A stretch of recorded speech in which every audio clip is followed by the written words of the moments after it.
wala. Oo.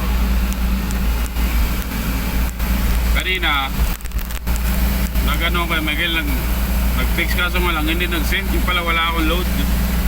Tapos, pambira naman buhay ito. Tapos, chinat ko naman si Renren. Hindi naman nag-reply. Tulog siguro. Gusto ba kasi yun?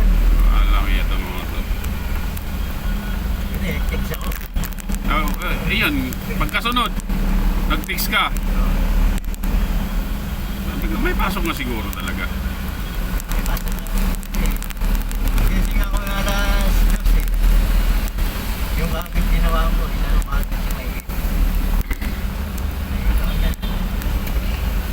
Sabihin mo na kasi kung may pasok ko. Kaya nga, dapat nag-update. ko eh. Mag-update sila ng gano'n eh. Ito si ano kasi, Ernest. hirap pa naman yan. Tagal magsabi niya. Hirap pa naman ang mga yan nanuhin. Nakampala itong puno. Ayun o, sanga. Matagal sila magdesisyon ano?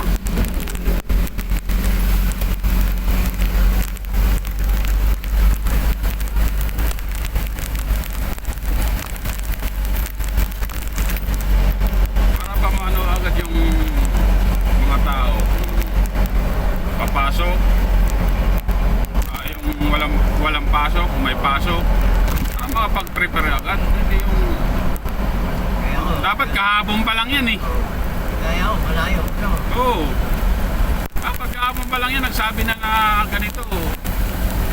Pagka umulan ng ano, wala tayong pasok. Hindi kagaya sa atin nangyari, di ba? Oo. Saka lang nagsabi yun, nandun na tayo. Sayang naman yung gasolina ko. Nasa biyahe na. Oo. Balik. Pero nakarating na tayo. Nakakadala kasi.